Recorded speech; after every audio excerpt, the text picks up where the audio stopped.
Hey there, Yuris here, and welcome to Community Life. Here we talk with the amazing humans from the community world about their life journeys and learn from each other. And today we have a conversation with Baily Hancock, a connection strategist, a mother of two, a natural-born connector and extracurricular lover, and a professional friend maker who, according to her teachers, was a very bright student but talked to classmates too much. So, hello, Baily. Hi, Yuri. That is all very true. But joke's on them. I made it a job. Can you imagine that? Can you imagine every time a teacher would kind of punish you and then like, oh, by the way, I turned it into my job. Yeah. Talks to classmates too much. Maybe I was just making sure people felt included. Hmm? Nah, teachers usually do not think about that. So tell me, No. how do your kids make you better? Oh God. They show me all of my triggers. They show me all of the places where I need to work on patience. They show me when I'm being my not best self, and they help me be my best self because I want to model good human behavior for them. This morning on the way to school, my son and I just got in this like stupid fight. He's 4.5, almost 5. And I don't even know what started it. He got mad, I think, because I wouldn't let him roll down the window on the freeway. And Yeah. so then that escalated into him being mean to his sister, and just it just kept getting worse and worse. And then I was getting ramped up, and he and I were just in this battle. And I stopped and was like, what are we doing here? This is so dumb. We're on our way to school. We still have 15 minutes left in the car. What if we just didn't do this anymore? What if we just decided to not be mad at each other and not, be picking at each other over what? We don't even know. Hmm. And my kids are really into the movie Frozen right now, Frozen 1 and 2, great sequel. And in Frozen 2, there's this little fire element creature thing that is just running around lighting things on fire without really meaning to. And Elsa helps cool it off. And then it's this like cuddly, sweet little creature. So my daughter was wearing this glove type thing on her hand, and I said, Elsa, will you please take off your glove and cool off Archie and I, because we're just these little fire monsters and we can't stop. So she cooled us off. He was not ready, so he took another like 5 minutes to cool off, but eventually he cooled off and he said, okay, I'm cute and fun now. And I said, great, me too. And it was just this lovely moment, because usually I would stay in a bad mood. If something made me mad or frustrated me, I would let that simmer in my body for hours. And instead, because I didn't want him to go off to school feeling upset and have a bad experience with me in the morning, it forced me into cooling off and cooling off the fire. And then we all felt great. And it was such a good lesson that like you don't have to stay in a mood. You can choose to move through that without stuffing it down, without just like, we didn't pour out the fire. We like cooled it off, right? So God, they show me all the ways in which I could do things differently, because there's just a better way to do things. But sometimes it's so hard to stop. It's so hard, especially anger and frustration. That's a really hard one for me to turn around, because it can feel really good to be mad sometimes. And I teach them that too. I'm like, look, it is this emotion you're feeling is really it's really an interesting one, because it doesn't feel good, and yet it's one of the hardest ones to get yourself to leave. But if you can do it and you can cool off and you can come back to a place of peace, then everything just feels much easier. So How do you understand that it's time to stop? I think when it stops serving a purpose, I think anger and frustration can serve a purpose as long as you're listening to the reasoning behind it. Like with us this morning, I was just getting really frustrated and disappointed with his behavior, but meeting fire with fire almost never solves anything. So once I realized that my frustration and anger was no longer serving a purpose, I tried to change gears. And that's when he could change gears, because he was no longer having to meet me with fire too. He could come down when he was ready, because it was a safe place for him to do so. It was no longer going to be, mommy's not really mad still, so I need to stay really mad to protect myself. It's like, no, we're both cooling off, and I'm a safe place to land again, but it's hard. Yeah, totally. And I know that you have this experience. So tell me, what are some tips and tricks to successfully dressing a kid while holding them upside down? You must be referring to my daughter Penny. So Penny is almost 3, and she is also a very strong-willed child. And I love that for her. I love her independence and her determination.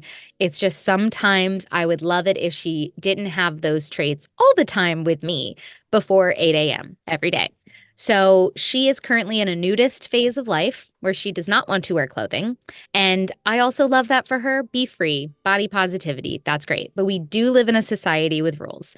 So as I refer to myself as my kids' Earth tour guide. Hmm. So I try to come from a place with parenting of showing them the ropes of life, right? It's like, hey, welcome. Earth has a lot of weird rules and customs. Let me show you around and give you tips and tricks for being a person. So instead of being demanding and commanding with them, I try and give them advice and show them the best trails to take so they don't end up with poison ivy on their bodies. So with her and getting dressed, I'm like, I hear you.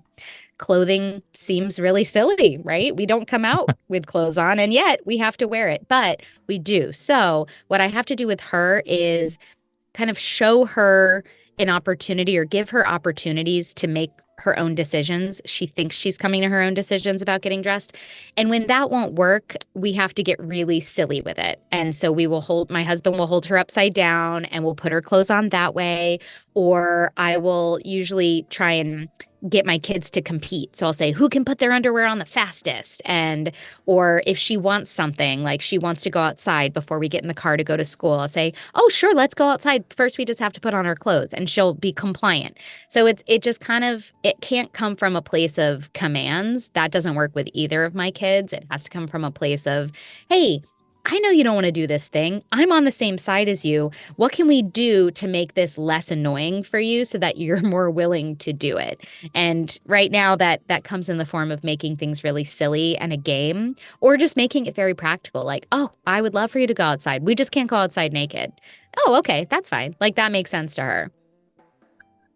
Where did you learn all these things about children? Nowhere in particular. I think I just try really hard with them to put myself in their tiny shoes and think about, well, what would I want if I were them? Toddlers in particular, they don't have a lot of autonomy. They don't get to make a lot of choices in their lives. And it's this phase of their lives, like when they hit 2, that they start to realize they could make their own decisions. And so they get really excited about that and they want to make all of their own decisions, but they don't have a fully formed frontal lobe. So they don't know how to make good decisions yet. They don't understand the ramifications and consequences, which is where the Earth tour guide mom comes in, because I can say, I understand. I get it. And actually, I've gotten some good tips from this woman named Dr. Becky. She's a parenting Yeah, expert. I heard. She's called the Millennial Parent Whisperer or something like that. And she has a lot of great advice around giving kids autonomy and leveling with them and saying, I hear you. You really want to eat that popsicle right now. I know you love popsicles so much. And we're about to go to bed. So it's not the best time to eat a popsicle, but tomorrow we can do it.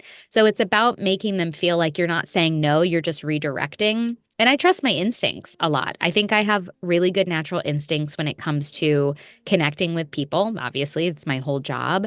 And the same applies to my kids. I try and maintain a level of connection whenever possible instead of going on the other side of the table from them and being their adversary. I try and stay on the same side so that we can achieve whatever goals we're both trying to achieve together. It's interesting. You were talking about like not saying no, but kind of like rechanneling their energy and their emotions. And recently my wife told me like, you are like very, very like you are telling a lot of your own thoughts to your kid. And Mm. I feel like I'm also trying to kind of like rechallenge. Yeah, don't better not do it now because of that, etc. And she's like, for example, if you want to eat sweets in the before like the normal food, like let him eat sweets. Let him have this feeling. How does it feel when you he ate a lot of sweets while being hungry. Like, let him feel it because he won't Yeah. understand it before you, if you are not letting him to feel it. And I'm thinking about, like, how do you think? Isn't it pretty much the same as saying no? I think it's letting them come to their own conclusion, right? Like it's With your their, conclusions also yeah. included. Well, we know what's going to happen. We've seen this play out because we've done it ourselves. And I think as parents, our natural instinct is to solve their problems for them and help them avoid something we know is going to happen. But for Yeah. me, I would much rather them experience the consequence, whether it's a positive or negative consequence. I want them to understand, like, hey, I'm going to give you a heads up, but it's still your choice. If you want to do this thing, as long as you're not in danger, I'm going to Hmm. let you do it so that you can understand where I was coming from. Because I think you do have to learn your own mistakes. As much as parents want to protect their kids from negative outcomes, at the end of the day, you don't learn by being told. Most people don't. You learn by doing and Yeah. experiencing it for yourself. And I think with, even things that are dangerous, like my son loves to jump off of high places. And with that, I'll usually say, like, why don't we start with a little bit lower of a jumping off point just so you can feel what it feels like to land on the ground. And then maybe you can Yeah. work up to higher. But I'm going to keep your body safe as much as I can because I don't want you to get hurt. But just so you know, this is why. I try and also tell them what I'm thinking so that they're not just hearing a no or like, this is the final answer. It's, let me tell you why I want to say no to this or why I wish you wouldn't do this. And then, we'll go from there. Yeah. Yeah. Got it. How many universes do you think are out there? Oh, an infinite number.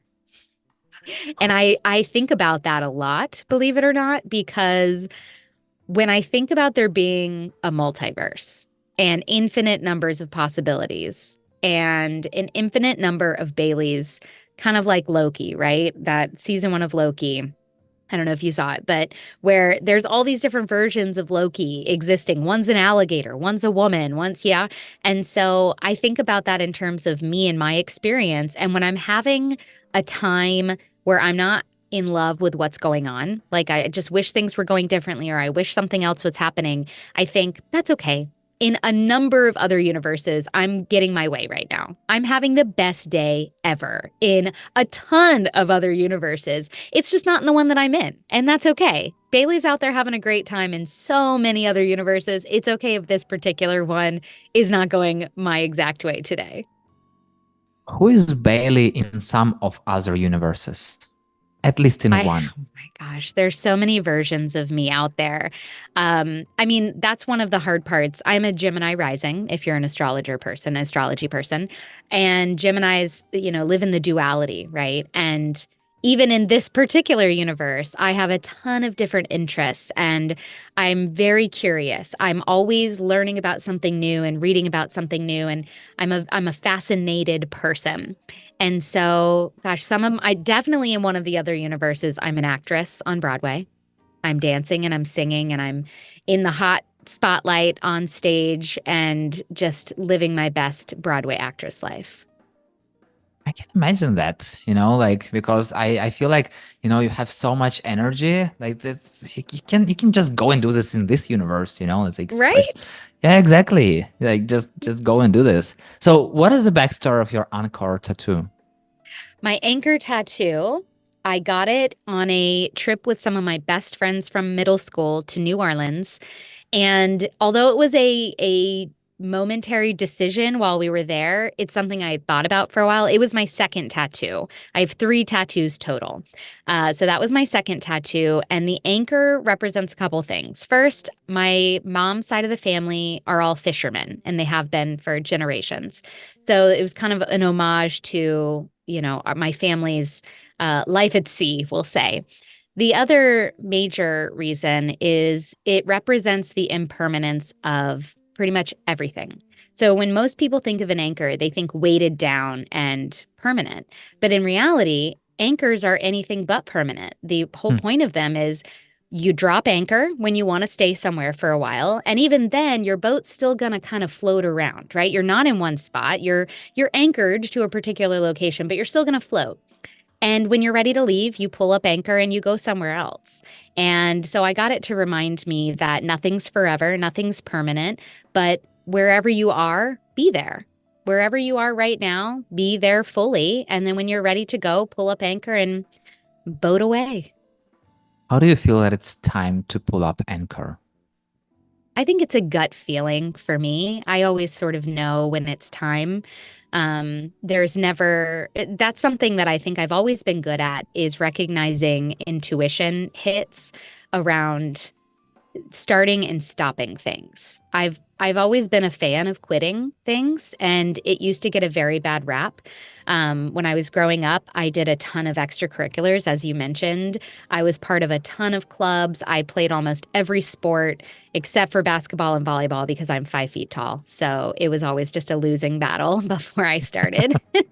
But I played a ton of sports. I joined a lot of clubs and did a lot of activities. And when I didn't feel like it was meant for me anymore, or I had gotten what I needed from it, I would leave. And I think that was sort of against the grain of how a lot of my friends were brought up, that you stick with something, you sign up and you stick with it. And my parents usually made me stick with it through the end of the season or whenever we had paid through, but I didn't have to keep signing up season after season just because I had done it the season before. So that's sort of the blueprint for how I've lived my life as well. When I moved to LA from Florida 13 years ago, I did so because I wanted to, and I felt like I needed to. I decided I was going to be a TV show host. So I moved to California. I moved to Los Angeles to be a TV show host, and almost immediately changed my mind once I got here. But it was that drive that got me to come here. And I think I wouldn't have done it had I not had something so clear and extreme to go towards. If I was just like, oh, I want to leave Florida, I want to change cities, it would have been harder for me to do it. But I had this gut instinct, and it was combined with visiting a tarot card reader who also told me to move to LA, that I said, okay, I'm going to do it. I'm going to follow my hunch. I'm going to follow my gut. And I did. And it was the best decision I've ever made. But there was no logical reason for it. And if you ask my mom, there was no good reason to do it. She's still, I think, a little mad that I moved 2,600 miles across country to pursue a life in Hollywood and then not do that. Why did you change your mind? The entertainment industry is kind of gross, and it's not what you think. Once you're here, it's similar to Hollywood Boulevard itself. It's a very disgusting place. It's just dirty. It's crowded. It's not as shiny and glittery as it appears on TV. And when you get here, you sort of see behind the curtain. It's like making it to Oz, and then you see the man behind the curtain, right? You're like, oh, this is not this shiny emerald city that I thought it was. It's actually quite contrived, and there's a lot of rules and hierarchy, and you have to know people who know people who know people, and it just didn't feel like a place I wanted to be in once I got here. But despite not pursuing that particular path, I have scratched that same performance itch in a number of ways. So I think that my intuition was correct. I just wasn't fully translating the intuition properly. Got it. So let's start from the beginning. Tell me about your parents. Who are they? Oh my gosh, all the way. My parents are Dee Dee and Hugh. When I was born, my mom was a stay-at-home mom. She was home with my sister and I. My sister is 3.5 years younger. Her name's Hillary. Till I was in third grade, and my sister went into kindergarten, at which point she went back to school and became an X-ray technician and then MRI technician. My dad was an entrepreneur. He did awnings and he was a welder. So if you're familiar with the Epcot ball at Disney World, he helped to build that before I was born. That's actually where they met. They met when they were both working at Disney World in different capacities. And so he had his own business from the time I was born until I was like 30, doing canvas awnings. And so he was an entrepreneur. I saw him run his own business. I think I always assumed that I would do something too in the entrepreneurship world. And I also saw how hard it was. I saw that, it really was tricky for my parents' marriage because my dad is the kind of person that gets easily addicted to things. And during that time that he had his own business, he was addicted to running his business. So that was his top priority. And I remember my mom reflecting on the fact that his business was his first marriage and she was his second marriage. And I remember hearing that being like, oh, interesting. Like, is that a bad thing? Is that a good thing? Trying to make sense of it as a little kid. But I did see that my dad never stopped working, right? He was fully, enmeshed with his business. And I knew that if I did it one day, I didn't want to do it that way. I wanted it, and I didn't know this logically at the time or consciously at the time, but as I've gotten older and come at entrepreneurship a few different times now, I realized that in the back of my mind, I'm not trying to repeat the same way of doing it that he did, which is all encompassing. I pursue entrepreneurship for freedom, whereas I think he pursued it for a different reason. Like we are within freelancers, we have this joke that when you are a freelancer, you are free to work whenever you want. You can even work in at night in addition to a day Hmm, work. So it's lucky. like, yeah, exactly. So I'm curious, when was the first time you visited Disney World? I was probably two. I lived about an hour and a half from Disney World in Florida. I grew up in Florida and I went to university and grad school in Florida and moved out to California when I was 26. So from 0 to 26, I was there. And I was about an hour and a half away from Orlando. So all of my class field trips were to a theme park, whether it was Universal Studios or Islands of Adventure or Epcot or MGM or Disney World or wherever. And we were also only about 3 hours east of Busch Gardens, which was in Tampa, Florida. So I grew up going to all of the theme parks very regularly, like multiple times a year. And so it always blew my mind when people would come from out of state or out of the country to go to a place that I was so close to. We didn't even stay in hotels when we went. We would drive home at the end of the day. So it was more of a day trip. And in retrospect, I realized how lucky we were for that because they are truly, especially as a kid, just absolutely magical. Everything seems untouchable. Like it's just this fairy tale, this dream. And I think it felt that way probably up until I was maybe 18, really. Like it felt that way my whole childhood. And I always loved that full immersion of a theme, right? Like Universal Islands of Adventure is still to this day my favorite theme park because it has these different islands that are all themed out. One is Jurassic Park, one is comic book land, one is Dr. Seuss land. There's some others, but everything down to the trash cans and the no smoking signs are on theme. And I just thought that was the coolest thing. It was like there was no detail left unchecked. Every detail immersed you in this completely different world. And I just felt like that is the most magical thing ever. How do you think growing in these different worlds influenced you? Hmm. Gosh. I mean, I think being able to kind of leave reality and go into these made up, fully controlled worlds, it's a relief as a kid.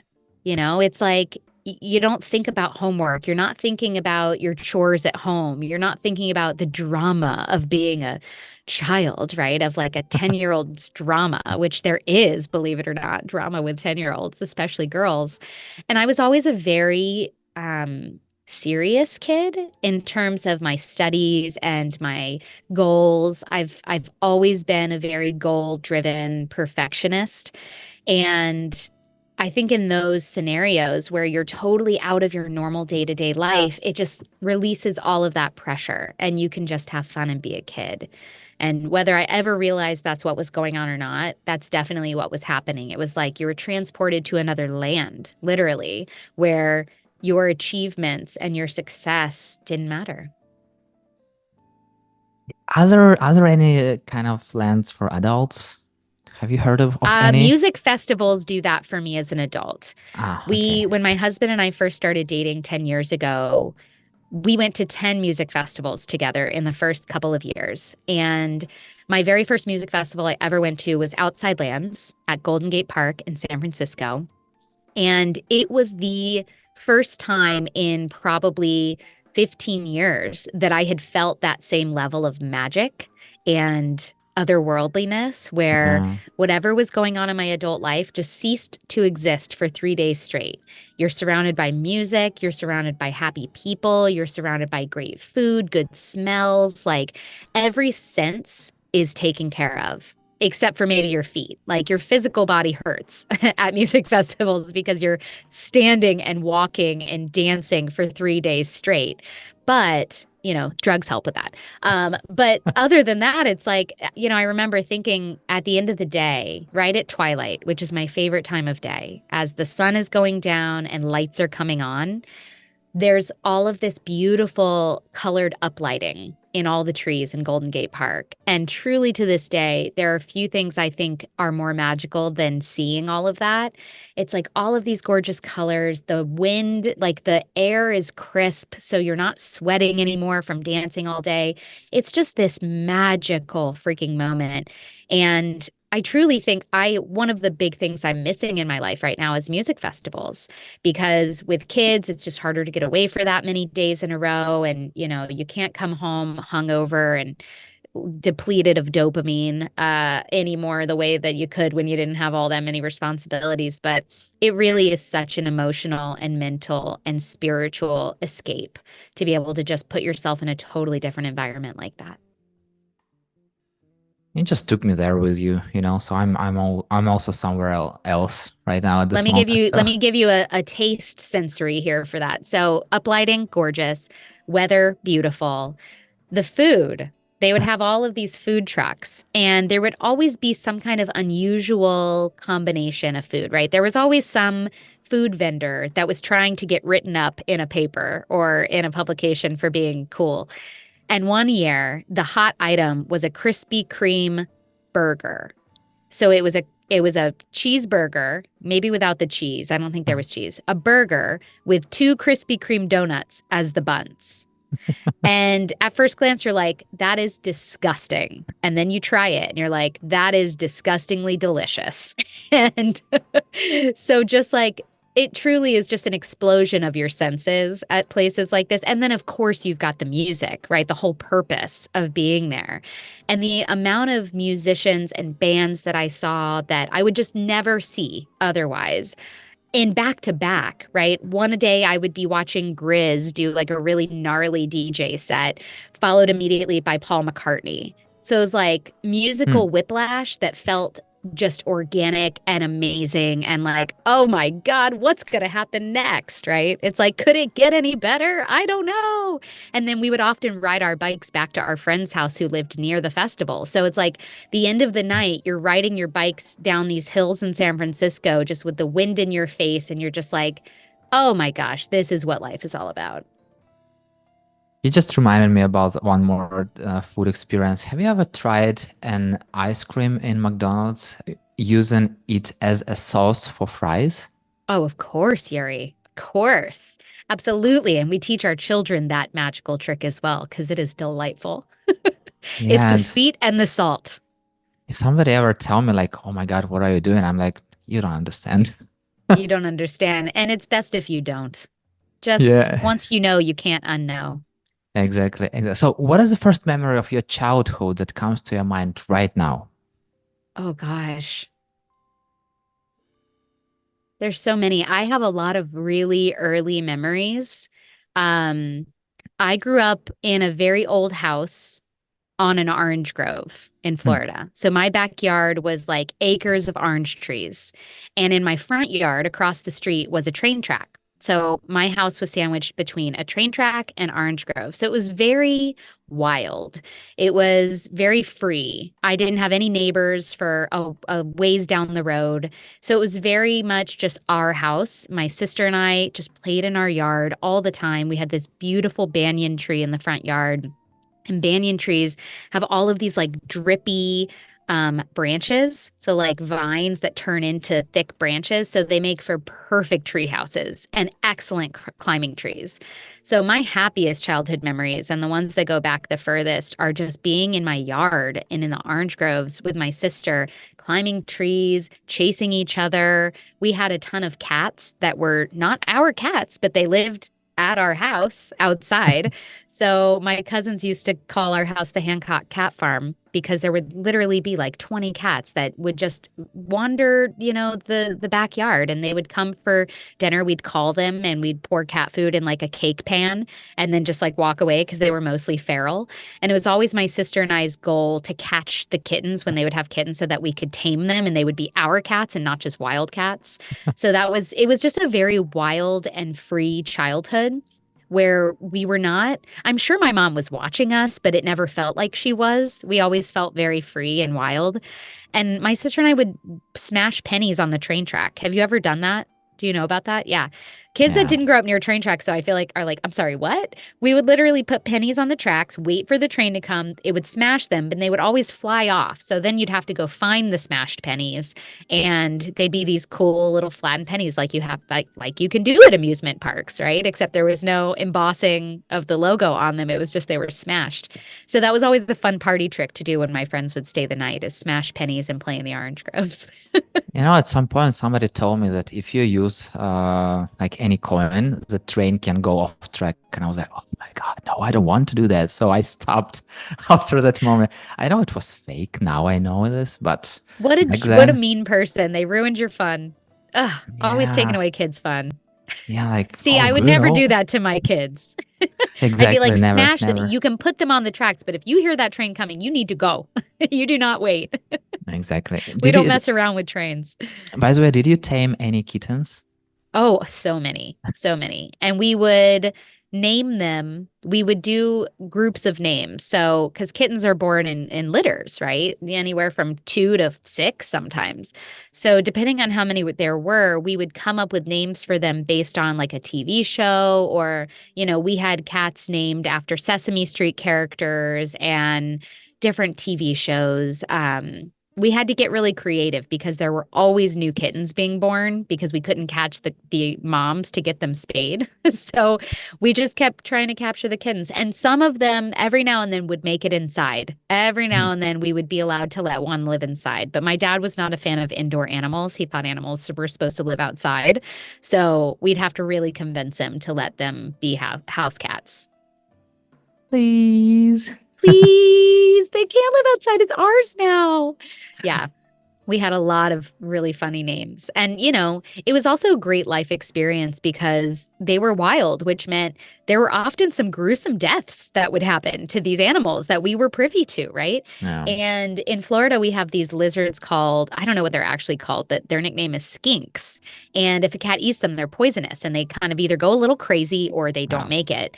And one cat we had once, he ate one and his neck just like turned to the side, so he like looked like he was always tilting his head, but he was fine other than that. So this was around the time there was a Taco Bell commercial, and the idea of it was taco neck syndrome, where your neck turned sideways to eat a taco and then it stayed that way. So he became taco neck. I can imagine he could have made a great commercial photo, or Totally. like, If only we had those entertainment connections I mentioned, would have been a yeah, perfect yeah. perfect collaboration. When was the last time you climbed a tree? I attempted to climb a tree last weekend to show my kids how to properly climb a tree, but there just aren't as many good trees in LA. I feel like, and plus, when you're out of practice, it's like really hard to climb a tree when you haven't done it in a while, unless you do rock climbing. And so my upper body strength is not what it used to be when I was 9. But I was showing my son Archie how to properly climb a tree. And I showed him a huge scar I have on my leg from when I climbed a tree and slipped and fell. A Wow. branch went into my leg.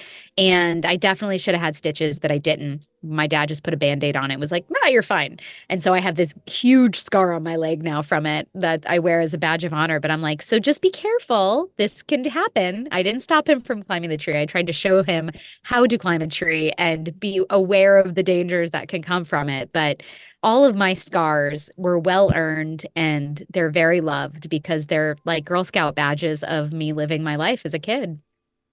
Yeah, like people currently have a tattoo to remember something, but Yeah, people back I then just went ahead had and had gouged my scars. leg with a twig. Just who needs a tattoo when you can do that? Exactly. How did you feel when celebrating your grandmother's 90th birthday? Did you do a deep dive on my Instagram? I love it. I felt great. I surprised her. So my grandma turned 90 in March, and she's exactly 50 years older than me, maybe 50 and a half, because I turned 40 this year. And I've always adored my grandma. She was always there growing up. She lived about 45 minutes away from us. So she was my closest grandma. My dad's mom and dad lived in Virginia. So they were a 14-hour car ride. We saw them about once a year. So this grandma was my local grandma. And she had a video camera from the time I was like maybe 7. So I have all of these early home movies that she took of my sister and I doing plays. I used to pretend to be a talk show host. So clearly it started early. I would interview my sister, but I would like feed her lines and be like, "You're doing it wrong." And I was very demanding as a big sister. But my grandma has all these great videos of my childhood that I really value and treasure now. And she was just I was grandchild number 9 of 10 for her of first Wow. grandkids. She now has like 50 grand, great, and great great grandkids. So many grandkids. And then all of these grandkids that aren't hers technically by birth, but that she's adopted, right? She's just the ultimate grandma. So I've always adored her, and we've always been really close. And she was turning 90 this year. We had just gone back to Florida as a family in December, and I found out they were going to throw her a surprise party. And I said, "Well, I'm obviously coming back." So I came back by myself for it, surprised her. She was so thrilled that I came. She felt so adored and loved, as she should have. And the best part of it is, at the end of her party, I said, "Well, now what?" She's like, "That was it?" I was like, "I guess so. You got to wait till 100 for another big party, I guess." And she's like, "All right." So it's just, and I asked her a lot of questions like, what is it like to be 90? What are your life lessons? And the main thing that I take away from her is, she's had a lot of tragic things happen in her life. She's lost 2 children, her husband, and there's just been a lot of hard things. And she's always kept her family at the center of everything. She's always depended upon her friends and her community to support her, and she gets through it. And I think, what I take away from her is you just have to keep your people close and understand that hard things will happen no matter what you do to try and avoid them, especially if you live long enough. You're going to see a lot of people go, and you just have to stay focused. And she's the kind of person that doesn't ever act her age. And she's always said age is just a number. And so anytime I show people pictures of her, they're like, "She is not 90. Stop it. She's lying." And I'm like, "I know, right?" So I'm crossing my fingers that her genetics make their way through to me and I can have a really long, healthy, happy life too. What is something you love about your grandmother? She's really sweet, but she's secretly sassy and feisty too. Like she's a very generous and kind woman who has made her life about other people, but she also will tell you like it is. And I appreciate that. And one of my favorite sayings that she has, because she's shorter than me, she's maybe 4'10. She says, "Dynamites and diamonds come in small packages." And I like that because usually, it's one or the other, but it's true. It's like, yeah, you get a diamond, but you also might get dynamite. So watch out. You never know. Depends on the day. Once you shared that when you're all in one on something, you are an unstoppable force of nature. But also, you also told that you will procrastinate until backed into a corner and have no choice but to do the thing. So, how do you understand that it's time to act finally? It kind of goes back to that intuition thing again. It's like I there's often a gap between hearing a whisper in my mind or my heart that I should do something and acting on it. And a lot of times that gap depends upon external factors. So I obviously don't exist in a vacuum. I'm a mom of 2 and a wife, and I have responsibility to the people around me as well as my family and friends. And, I'm part of an ecosystem. I'm part of many ecosystems. So when I was younger, I like moving to LA from Florida. I didn't consult with anybody about that. I just decided I was doing it. And I decided I was doing it in May of 2010. And I actually moved December 26th, 2010. So there was a bit of a gap there, but it was for a couple reasons. I was finishing up my MBA. I was still employed at my job. And I knew that I needed to wait till the end of the year. My lease was going to be up. So in that situation, what I told myself was, okay, let's assume we're going to move to LA at the end of the year. If everything goes according to plan, cool, do it. If there end up being a lot of roadblocks in the way, don't do it. And so I just really was like, I'm interested in pursuing this path. Universe, show me the way. Do you want to put roadblocks in my way or do you want to pave the way? And with that particular one, everything fell into place, literally everything. I ended up finding a place to live in LA a couple months before I moved. A friend's brother's roommate moved out and he was going to need somebody the very week that I was going to get there.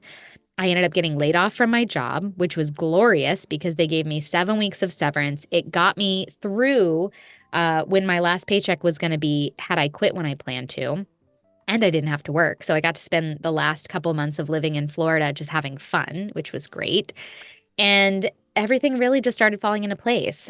Otherwise, other decisions like that, where I'm like, okay, I think I want to do this thing, but I don't know. Well, here's a good example. I knew that I wanted to return to entrepreneurship around this time last year. So, like spring 2023, I was working at a company. I was not happy at all. I was deeply miserable in my role because I was underutilized and overworked. I was doing all the wrong things for way too much of my time. And I just wasn't seeing the future there for me. But I knew I wanted to return to speaking and teaching and writing, but I didn't know how. I was like, I can't give up this steady paycheck. I was an entrepreneur before and I had to leave it because it wasn't working out financially. And I have financial responsibilities that I didn't have then. And then I got laid off at the end of November. And I was like, well, once again, universe, you came through. Thanks. Thanks for kicking me out of the nest there.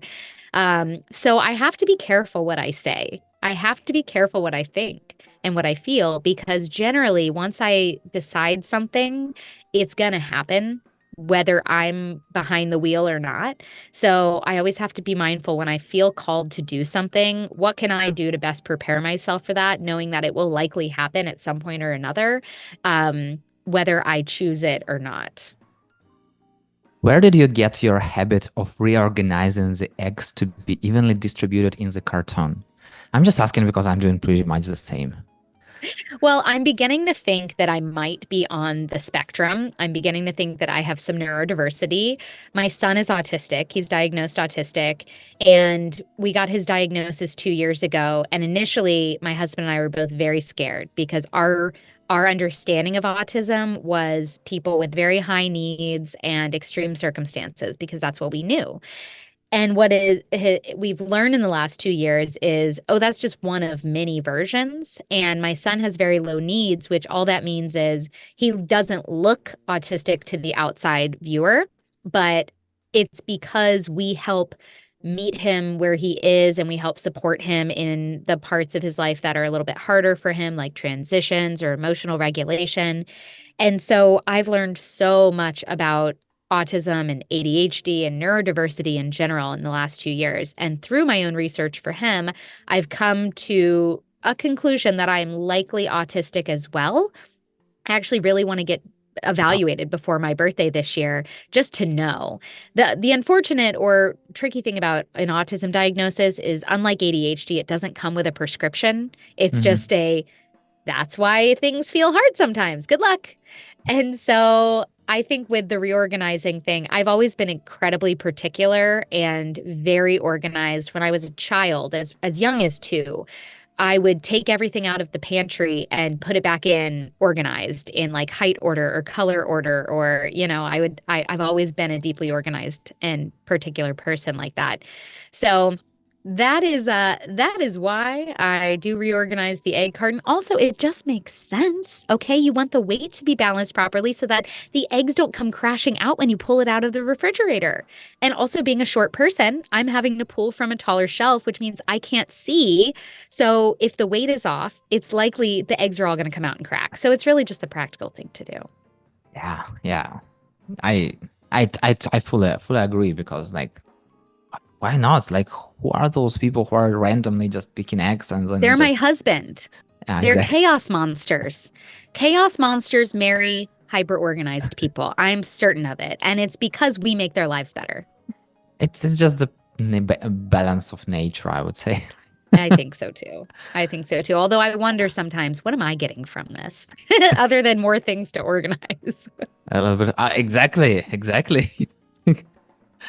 So, what do you love the most about LA? There are so many different neighborhoods in LA. People don't realize that you can go 2 miles in any direction and you're in a totally different part of town. There's the beach side, the west side, there's mid city or central, not central LA is not actually central LA, it's kind of East LA. There's the east side, which is actually more of like the north side. The directions that people have named things are all off. But right now, I'm at my co working space ground floor in Echo Park, which is technically downtown, close to the east side.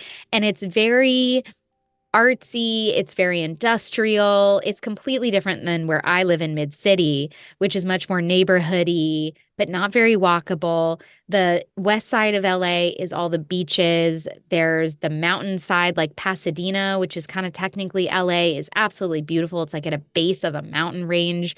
So there's just really a flavor for any desire here. And the same goes for food. You can get incredible food in all these different neighborhoods depending on what you're looking for. So, coming from a small town, I grew up in a town of 15,000 people, Hmm. which was like an hour and a half from the closest airport or the closest city where we could go see music or concerts or, at fun activities. Like we didn't even have a movie theater or mall in my hometown. We had to go to the next town over. So I love the fact that within 15, 20 minutes, I can go do something really cool that would have taken me 2 hours of a drive to do growing up.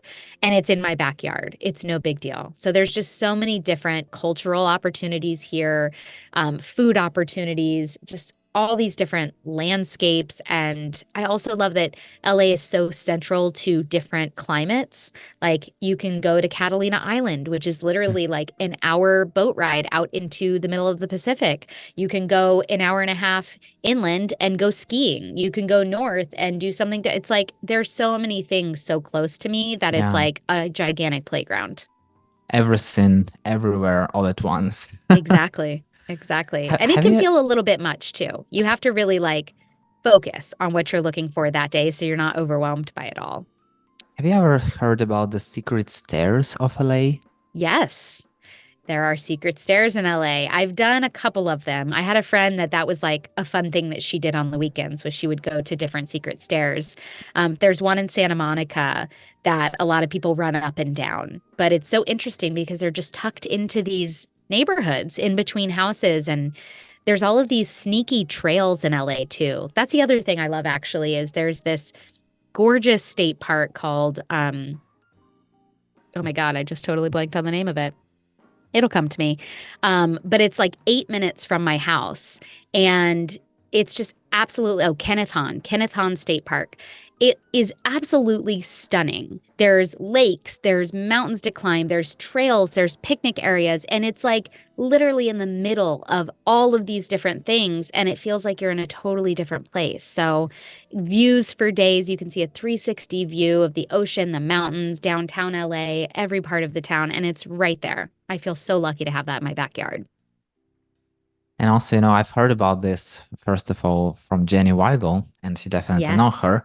So I'm from the moment I've heard about secret stairs of LA, I was like, I definitely want to go and walk on them. So it's something that it's still in my mind. So When you come it's visit, we'll do a secret stair journey. totally, totally. And once you wrote that I want to dance for joy, not cardio. So what are those things you are still doing for cardio? Oh, God.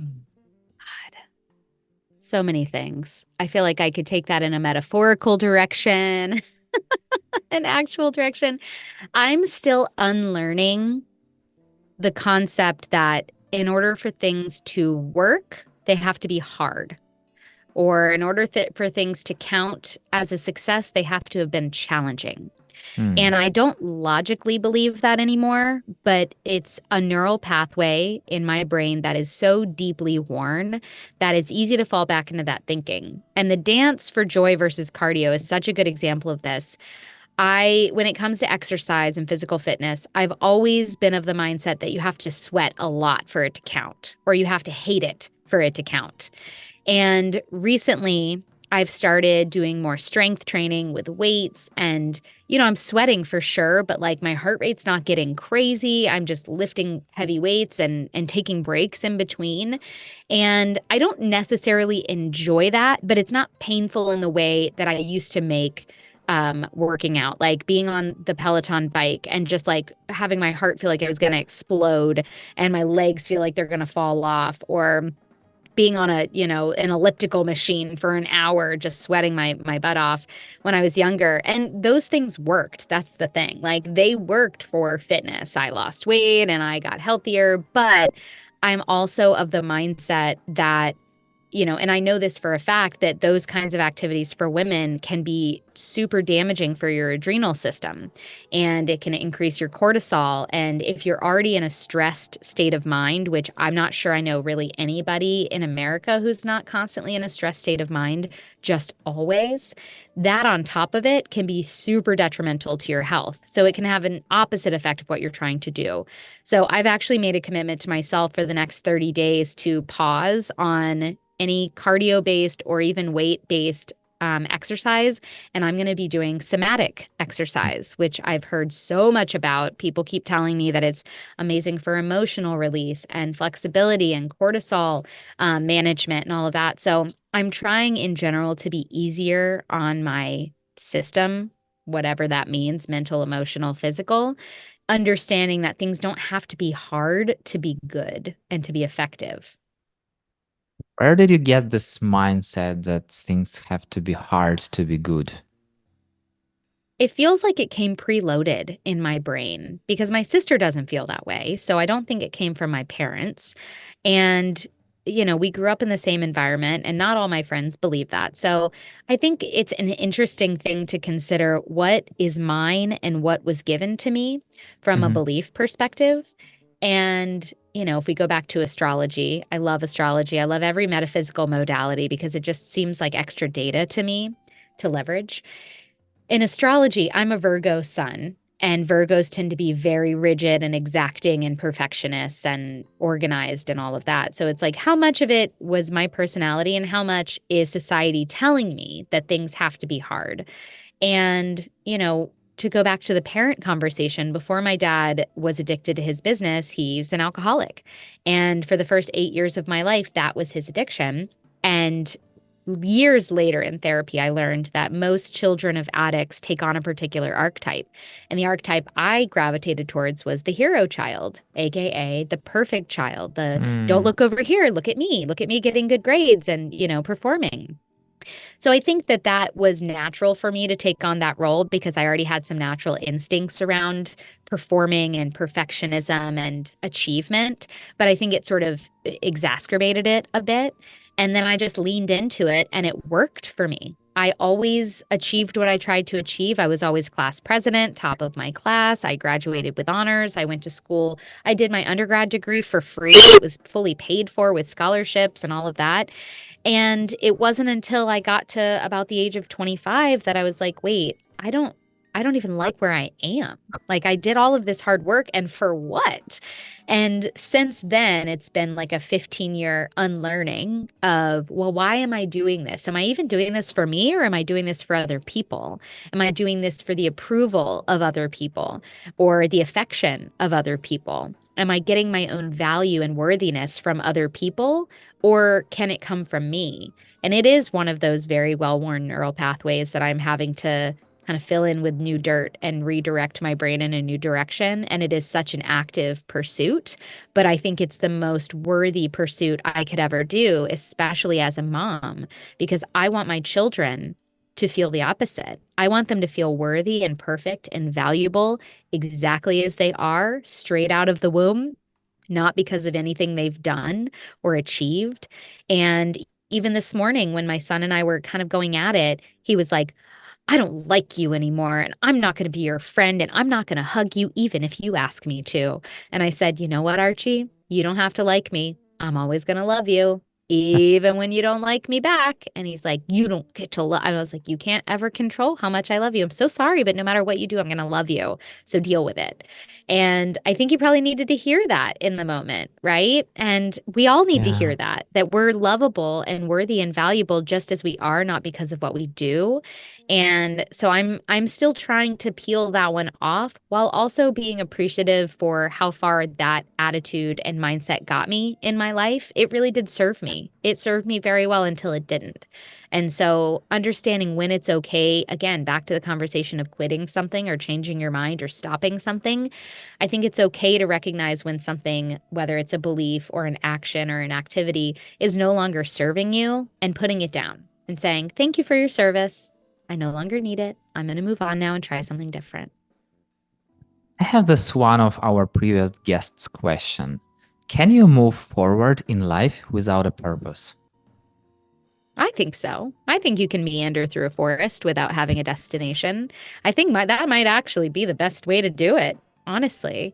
I mean, going about the achievement conversation, having purpose having purpose always seems like something you have to do or find. And in reality, I was having this conversation with my personal coach recently about purpose versus function. And he said, what's your function? And my immediate answer was teaching. Hmm. Teaching is my function. That's what I do when I don't try. That's what I do naturally. That's what I gravitate towards. And I realized that purpose and function are kind of the same thing, but one feels like it comes from the inside and one feels like it comes from the outside.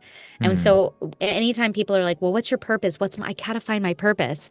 I think if we said instead, what's your function? That might be a shortcut to figuring out what your grand purpose is. Because I think your purpose also changes throughout your life. I think depending on your circumstances and your goals and all of that, your purpose may be different. But I kind of think your function is almost always the same at your core. Like what you're born being great at and loving, maybe that's your purpose. Or it's how you do the thing that ultimately becomes your purpose, right? I personally think my purpose is teaching people to connect with themselves and others.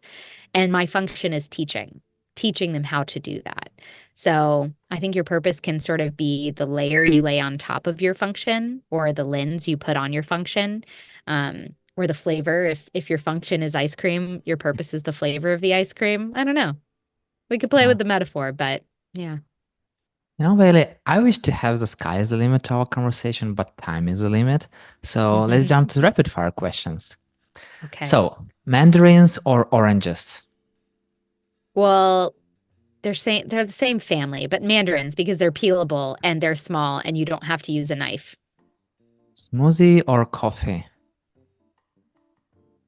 That's an unfair question.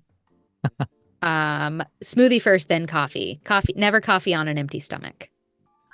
I kind of know the first part of the answer for the next question, but still, what are your favorite color and song? Favorite color has become very apparent for anybody that looks at any of my stories is purple. Purple is my favorite color. Favorite song is also impossible. Oh God, I just re-listened to Jagged Little Pill, the whole album by Alanis Morissette, and my God, those songs still slap. Many years later, like nearly 30 years later. So I'm not answering that question. I plead the fifth. I can't choose one. It depends on the moment and the day and the mood and the vibe that I'm going for. You were a superhero. What superpower would you have? The ability to speak any language. Who do you learn from? Name just one person. Glennon Doyle. Name two people whom I should definitely reach out to and have this conversation with. Oh my God. Yuri, I have like 20 people. It's, Okay. yeah, Max two. Pete. Max Pete. Do you know Max? I figured you already knew Max. Here's the thing. You're going to know a lot of the people I recommend already because you're a community guy and you're tapped in. Um, oh God, I have too many on that one. I'm too many that I'm drawing a blank. Holly Kokuzo. Do you know Holly? Yeah, You I know know, Holly too? but we didn't have conversation with her. So we had it with Okay. Max. But yeah, Okay, so fine. it's Okay. sort of cool. Yeah, exactly. So Okay. Holly and and Max are my recommendations for you. ask it forward. It's like pay it forward, but with questions. So ask Mm. a question a future guest will have to answer.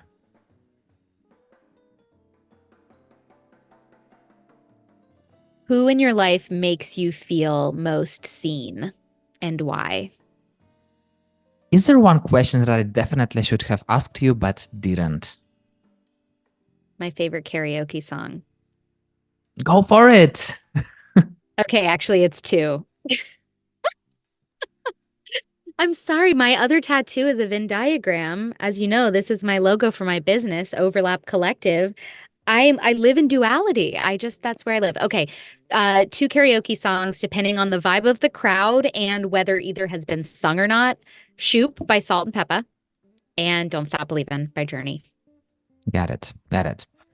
You know, Bailey, once again, I have so many questions I didn't ask you, and you have so much energy. And yeah, I would say that you're an amazing, as you told me before we start, you're a professional podcast guest. So basically, I just asked you, and you just did everything for me. Like you just No told me notes on my performance. We're the happy whole with it. story. Great. Yeah, I so love to get to know you better as a human being, and you're so like not as you told, like you have this duality, so you are not definitely one-sided person. You have different things going on like all together, and yeah, it's very.